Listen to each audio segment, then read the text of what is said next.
Welcome to Suman TV. నేను మీ Suman TV Nag. Kolkata ఇన్సిడెంట్కి సంబంధించింది ఒక్క సంజయ్ రాయ్ పేరే బయటకు వస్తూ ఉంది. మిగతా వాళ్ళ పేర్లు ఎందుకు బయటికి రావట్లేదు?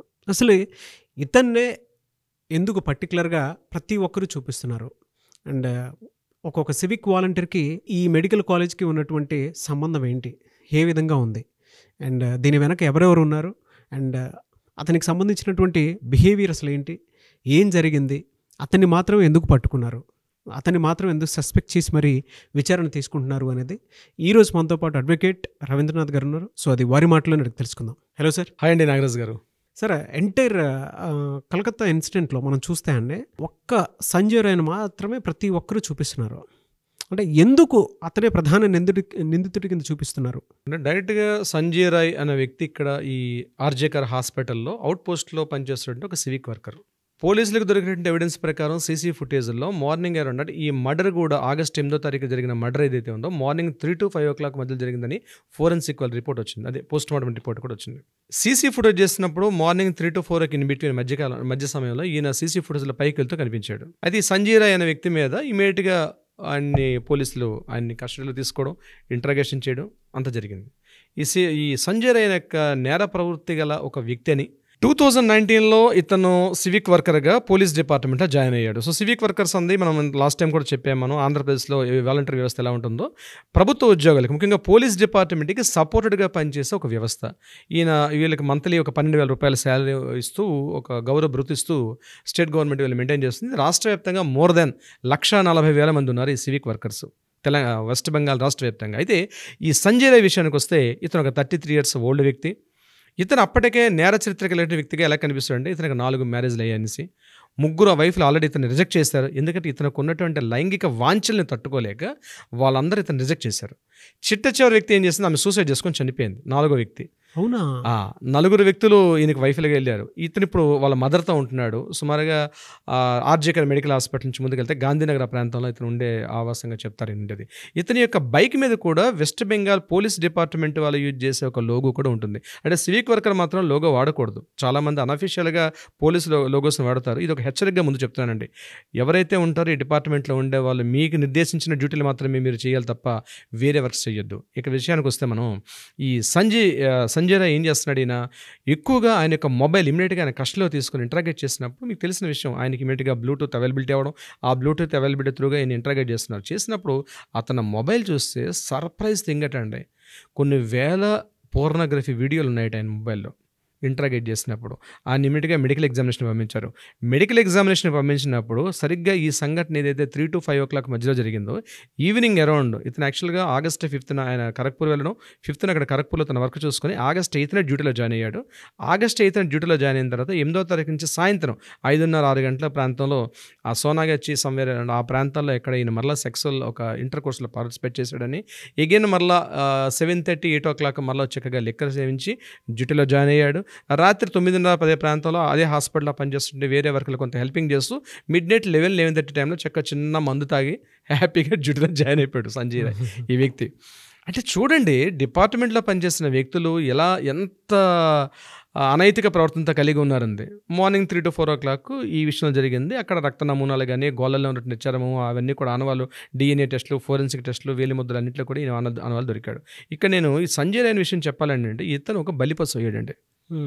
ఇతను చేయలేదని చెప్పడం కాదు, ఇక్కడ మనకి ఎవిడెన్సెస్ కనిపిస్తున్నాయి కాబట్టి మనం మాట్లాడుకోవాలంటే కోర్టు ప్రకారం ఎవిడెన్సెస్ ఇతను నేరం చేశాడు. కానీ ఎలాంటి నేరం చేశాడు, ఆల్రెడీ అప్పటికే ఒక dead body, victim dead body, అంటే ప్రాణం ఉందో ప్రాణం పోయిందో. ఇక్కడ మనకు అందే ఇన్ఫర్మేషన్ ప్రకారం నాగరాజ్ గారు, 4 ఆల్రెడీ కొంతమంది డాక్టర్లు వెళ్ళి ఆమె మీద సామూహికంగా అత్యాచారం చేసిన తర్వాత ఆమె పెనుగులాడిన తర్వాత అంటే అక్కడ ఆ అమ్మాయిని జస్ట్ ప్రెస్ చేసి చంపింది ఈయన కాదని, అంటే మెడ మీద నరాలు ఇవన్నీ కూడా ముఖ్యంగా మనం చెప్పాం కాలర్ బోను అండ్ పెల్విక్ గ్రాండ్ విషయాలను కూడా, అంటే ఒక ఇద్దరు పట్టుకుంటే మిగిలిన 2 ఆమెని అత్యాచారం చేశారు.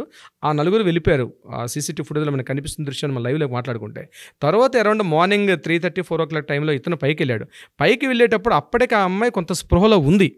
ఆ సమయంలో ఇతను తన ఆ అమ్మాయి మీద అత్యాచారం చేసినప్పుడు అప్పుడు ఆ అమ్మాయి అంటే ఆల్రెడీ దేహం ఛిద్రమైపోయినటువంటి దేహం, ఆల్రెడీ కొంత ఏదో పెనుగులాడుతుంది, ప్రాణంతో పెనుగులాడుతున్న వ్యక్తి మీద ఇతను ఎంత పాశవికంగా ఎంత భయానికంగా అంటే శవం అని చెప్పడం కరెక్ట్ కాదు, కొంత ఎంతో ఉంది స్పృహ, ఏదో కొట్టుమిట్టాడుతుంది ఆ అమ్మాయితోటి అతను సెక్స్లో పాల్గొన్నాడు.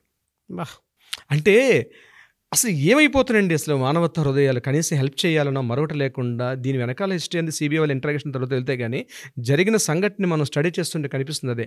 ఆ సమయంలో ఆమెతో సెక్స్ చేశాడు అతను. సెక్స్ చేసి ముందు ఆల్రెడీ కాలర్ బోన్ విరిగిపోయిందండి అమ్మాయికి.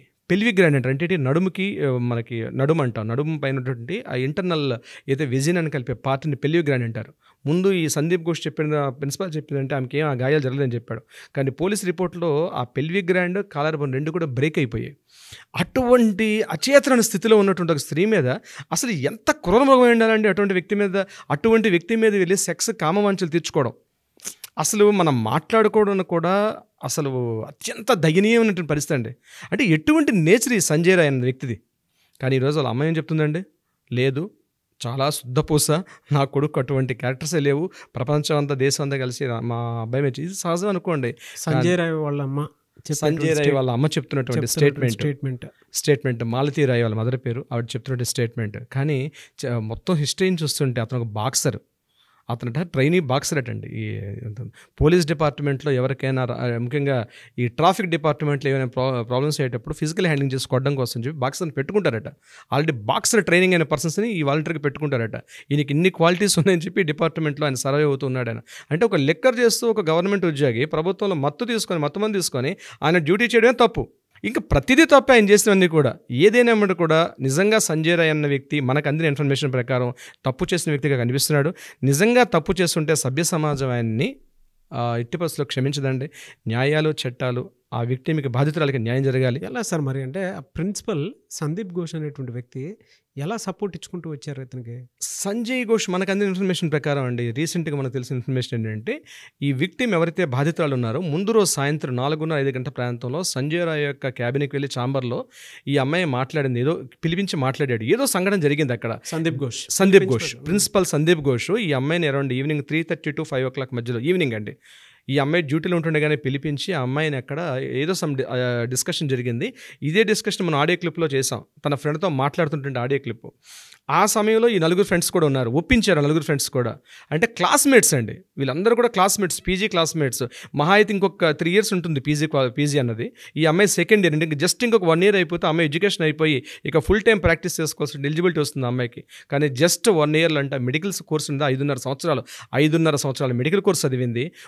2 years పాటు, అంటే 7.5 years పాటు మెడికల్ చదువుకున్న ఒక స్టూడెంట్ ఆమె. మొత్తం మెడిసిన్ చదవాలంటే 8 సంవత్సరాలు అండి, ప్రాక్టీస్తో కలిపితే 10 సంవత్సరాలు స్పెండ్ చేస్తారు.